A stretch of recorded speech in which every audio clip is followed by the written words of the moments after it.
इस वक्त की बड़ी खबर, पूर्व मंत्री ए राजा के खिलाफ ईडी का एक्शन।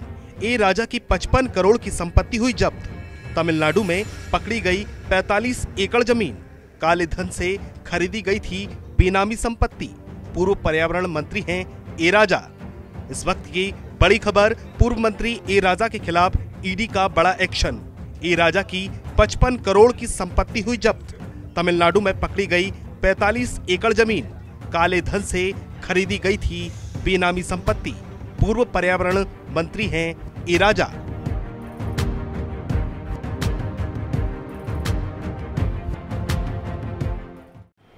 मित्रों नमस्कार। सुधीर पांडे पूर्वांचल के यूट्यूब चैनल पर आपका स्वागत है, अभिवादन है, अभिनंदन है। बात करेंगे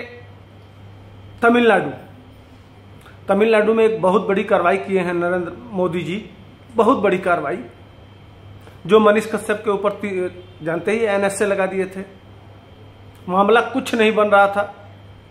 बाकी पत्रकारों के ऊपर, जो पत्रकार जो छापे थे उनके ऊपर कोई कार्रवाई नहीं हुई, लेकिन मनीष कश्यप को तेजस्वी के कहने पर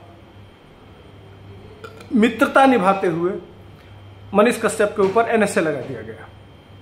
उसी तमिलनाडु के स्टेलिन के मंत्री के ऊपर बहुत बड़ी कार्रवाई हुई है और ईडी ने 50 करोड़ की संपत्ति जब्त कर लिया है। इसी की बात करेंगे।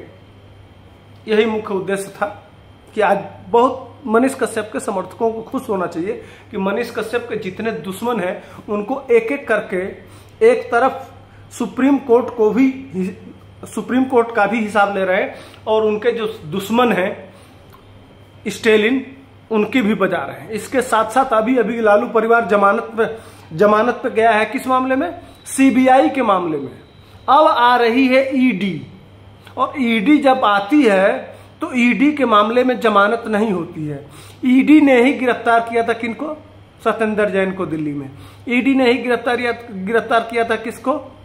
मनीष सिसोदिया को। ईडी ने ही गिरफ्तार किया है किसको? संजय सिंह को। तो एक एक करके जो असली दुश्मन हैं उनको एक एक करके निपटा रही है। इसी कार्रवाई में जो स्टेलिन, जो एनएसए लगाया था मनीष कश्यप पे, उसके ऊपर बड़ी कार्रवाई हुई। आपको शुरू में मैं वीडियो लगा दिया था। सिर्फ मैं, ऐसा नहीं है कि हवा में बात कर रहा हूं या हवा में कुछ बोल दिया अपना यूट्यूब चलाने के लिए, ऐसा नहीं है। लेकिन इसके साथ साथ एक चीज और बताना चाहूंगा कि जो लोग, जैसे फिलिस्तीन और इजराइल का मामला चल रहा है, यह चैनल में स्पेशली बिहार के लिए है।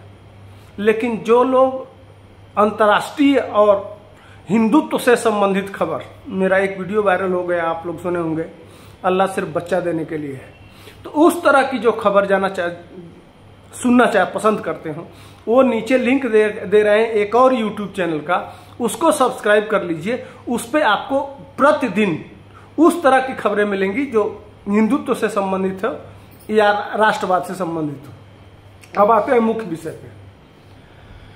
इसलिए यह बहुत बड़ी खुशखबरी है हमारे लिए, बहुत बड़ी चीज है कि एक तो सुप्रीम कोर्ट को बजा रहे हैं मोदी जी।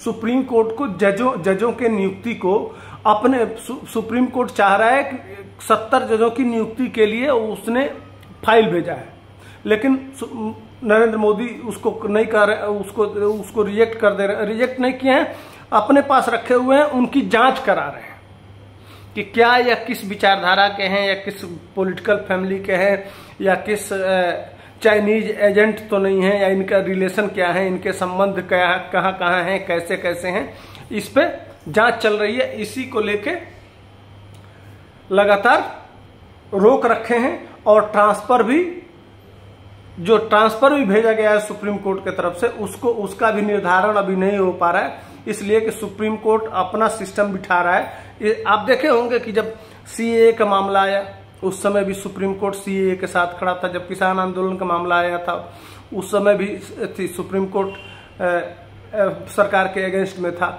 जब टुकड़े टुकड़े गैंग, अफजल हम शर्मिंदा है, तेरे कातिल जिंदा है, उस मामले में कोर्ट में गया, उस मामले में भी कोर्ट अगेंस्ट में था। तो भैया हर मामले में, चाहे मनीष कश्यप का मामला सुप्रीम कोर्ट में गया तब सुप्रीम कोर्ट अगेंस्ट में था। तो ये देखते हुए अब नकेल कसना शुरू कर दिया है। सुप्रीम कोर्ट पे। खैर ये मेरा विषय नहीं है, लेकिन मैं बताते चलूं कि किस तरह से काम हो रहा है और किस तरह से इनको जवाब दिया जा रहा है और किस तरह से इनकी नकेल कसी जा रही है, और एक एक करके जो देश के राष्ट्रवादी पत्रकार या जो देश हित में काम किए हैं, जो देश हित में बात किए हैं, उनको किस तरह से सताया जा रहा है। ये जहां ये विपक्ष की सरकारें हैं, उनके ऊपर भारत सरकार कैसे एक एक करके कार्रवाई कर रही है, ये समझना बहुत महत्वपूर्ण होगा। तो कल बहुत बड़ी कार्रवाई रेड का हुआ। आपने देखा होगा इसके पहले स्टेलिन के एक बहुत बड़े मंत्री को जेल भेज दिया गया। उसके ऊपर जिस तरह से लालू यादव, इस समय बिहार में भी वही चल रहा है, बिहार में भी एक बहुत बड़ा जांच आने वाला है, हाई कोर्ट में इसी तरह का सिस्टम बनाया जा रहा है। जो सिपाही भर्ती घोटाला है बिहार का, इसमें भी एक आने वाले दिनों में देखिएगा, इसमें बहुत बड़ा नेक्सस निकलेगा। यह तो बिहार पुलिस जांच कर रही है इसलिए वहीं तक सीमित है, बड़े बड़े लोगों के गर्दन तक नहीं जा रहा है, हाथ डाल ही नहीं सकती, इसलिए कि वही सरकार चला रहे हैं। लेकिन अभी स्वतंत्र एजेंसी को दे दिए जाए तो जिस तरह से स्टेलिन के मंत्री जो यही शिक्षा भर्ती में लोगों से पैसा ले लेके और नौकरी देने के मामले में बिल्कुल सबूत था, और वो आज जेल में है। उसमें कहीं न कहीं मुख्यमंत्री तक बात जाती है।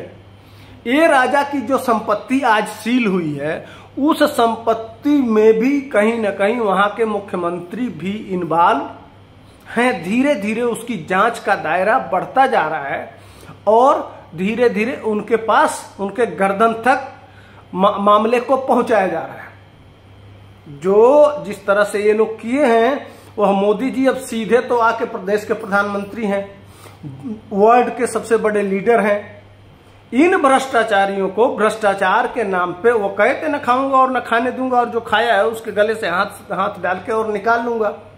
अब एक एक करके जो ये पहले समझौता था आपस में राजनीतिक पार्टियों का कि हम भ्रष्टाचार करते रहेंगे और तुम हमको मत पकड़ना, हम तुमको नहीं पकड़ेंगे, और सिर्फ भ्रष्टाचार की बात तो करेंगे लेकिन कार्रवाई किसी पे नहीं करेंगे। ये जो 70 साल से जो चल रहा था नेक्सस, इस नेक्सस को नरेंद्र मोदी ने तोड़ दिया। भैया ये नहीं चलेगा, तुम्हारी सरकार थी तो तुम नहीं पकड़े, इसका मतलब हमारी सरकार आएगी तो हम भी नहीं पकड़ेंगे, यह नहीं चलेगा। अगर तुमने भ्रष्टाचार किया है तो भारत सरकार की एजेंसियों को जनता के टैक्स का पैसा उनको दिया जाता है, चाहे सीबीआई हो, चाहे ईडी हो, चाहे इनकम टैक्स हो, जितनी सरकार की एजेंसियां हैं उनको बिठाया ही इसीलिए गया है कि गरीबों के पैसे से देश का काम हो, न कि गरीबों के पैसे से उनके लिए अपने बेटा बेटी के लिए, उनके लिए विदेशों से लेके इस देश में धन अर्जित करें और उस धन से चंद चुनाव के टाइम में लाके और सिक्के फेंक दें और जनता को मूर्ख बना के और शासन सत्ता पालें और उसके बाद से देश को लूटते रहें। ये नहीं चलने वाला। इस नेक्सस को नरेंद्र मोदी ने वर्तमान में तोड़ दिया है, इसलिए कि चाहे वो पश्चिम बंगाल के मंत्री की गिरफ्तारी हो जिनके वहां गड्डी का गड्डी नोट मिला, आपने देखा ममता बनर्जी के भतीजा के ऊपर भी बिल्कुल तलवार लटक रही है। कब गिरफ्तारी होगी यह कहा नहीं जा सकता, लेकिन ममता बनर्जी के भतीजा, उनकी पत्नी, इसके बाद अब बिहार आ जाइए तो बिहार में लालू परिवार अभी जमानत पे गया है, वो सीबीआई के मामले में गया है, ईडी उनके पीछे पड़ी हुई है, इसलिए कि लालू के पुत्र भी ईडी के मामले में इसलिए हैं कि 160 करोड़ का बंगला जो दिल्ली में और उनके बेटियों को जो संपत्ति दान में मिला है उसकी जांच चल रही है, उसमें इनकम टैक्स भी कूदा हुआ है, उसमें ईडी भी।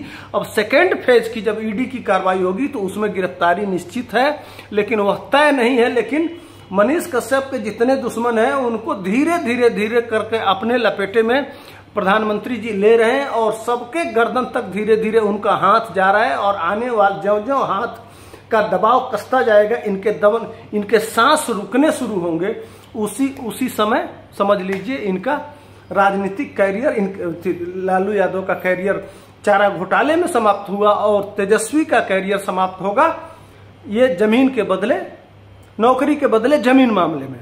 अब आते हैं कि आप देखे होंगे कि एक और कारण है कि जो जैसा करेगा वो ऐसा भरेगा। स्टेलिन ने कहा, स्टेलिन का बेटे ने शुरुआत किया था कि हम ये डेंगू, मलेरिया और कोरोना से हमारे हिंदू धर्म को कहा था कि यह इसके जैसा है, इसको समाप्त कर देना चाहिए। उसके बाद से ए राजा और इसको आगे बढ़ाते हुए कहा कि यह कोढ़ है, कोढ़ और एड्स से उदाहरण देते हुए कहा था। उससे भी बहुत गुस्से में है प्रधानमंत्री कि जब हमारे धर्म को ही जो समाप्त कर देना चाहते हैं, तो भैया तुम तो खुद आकंठ तक भ्रष्टाचार में डूबे हुए, कब तक तुमको बर्दाश्त करेंगे। अब आओ हम देखो किसको कौन समाप्त होता है। सनातन समाप्त होता है कि तुम समाप्त होते हो, यह तो समय बताएगा। अब इनके ऊपर इस शिकंजा इतना कस गया है कि हमारे लिए खुशी की बात है कि मनीष कश्यप के दुश्मनों को एक एक करके जिस तरह से निपटा रहे हैं। अब ये राजा तक ही मामला नहीं है, यह जांच धीरे धीरे मुख्यमंत्री और मुख्यमंत्री के तक बेटे तक जा रहा है। तो यानी कि जो दुश्मनी बस मनीष कश्यप से लेके और हमारे सनातन से लेके जो राष्ट्रवादियों को जो एक मन में भावना होती है कि यार इनके ऊपर कोई कार्रवाई होती क्यों नहीं है, यह देश के मन में है। इतना कुछ बोल देते हैं धर्म के प्रति, देश के प्रति, देश के खिलाफ बोल देते हैं, लेकिन इनके ऊपर कोई कार्रवाई नहीं होती है। तो प्रधानमंत्री सीधे कोई ऐसा कानून तो है नहीं, उनको चलना है संविधान से, उनको चलना है कानून से, उनको चलना है इस देश की व्यवस्था से। तो इस देश की जो व्यवस्था है उससे कैसे इनको पीटेंगे, कैसे इनके ऊपर कार्रवाई करेंगे, उसी माध्यम से शासन के हथियार से ही इनको किस तरह से लपेटे में लेके और इनकी औकात बता रहे हैं और इनका सही जगह दिखा रहे हैं और सही जगह पे इनको पहुंचा रहे हैं। वैसे भी ए राजा 2G मामले में भी यह जेल जा चुका है, लेकिन अब इसकी संपत्ति अभी शुरुआत है, पहली संपत्ति है। इसी तरह के कई संपत्ति तमिलनाडु के मुख्यमंत्री से भी जुड़ा हुआ है। अभी यह शुरुआत है, तो 50 करोड़ की संपत्ति जब्त हुई है। इसके बाद से देखिएगा आने वाले दिनों में आपको लाखों करोड़ की संपत्ति जब्त होगा। और इसके साथ साथ तमाम जिस तरह से सीबीआई और ईडी तमिलनाडु पे काम कर रही है, आने वाले दिनों में मनीष कश्यप के जितने दुश्मन हैं सभी को जेल जाना पड़ेगा। दुनिया की कोई ताकत रोकने वाली नहीं है। इसी के साथ आप खुशी मनाइए, ताली बजाइए और मिठाई खाइए। आने वाले दिनों में बहुत जल्दी आपको बहुत बड़ी खुशखबरी भी मिलने वाली है। मुकदमा फाइनल स्टेज पे है, एनएसए हटेगा और फिर आगे एनएसए हट जाएगा, तो आप जानते ही हैं कि क्या रिजल्ट होने वाला है। तो उसकी भी व्यवस्था एक एक करके, जब गर्दन दबाया जाता है तभी ना हाथ खुलता है। अगर हाथ में आप कस के बांधे हुए हैं तो जब गर्दन पकड़ लिया जाता है तो हाथ खुलने लगता है जब सांस रुकती है। तो प्रधानमंत्री जी गर्दन पकड़ लिए हैं मुख्यमंत्री का, और धीरे धीरे जो मनीष कश्यप को अपने मुट्ठी में कैद करके रखा है, वो जब सांस बंद होगा तो अपने आप खुल जाएगा। इसी के साथ तब तक के लिए वीडियो लाइक शेयर सब्सक्राइब करते रहिए, लाइक जरूर कर दीजिएगा। जय हिंद, वंदे मातरम। अगले विषय पे पुनः मिलेंगे, तब तक के लिए हमको दीजिए इजाजत। धन्यवाद। जय वंदे मातरम।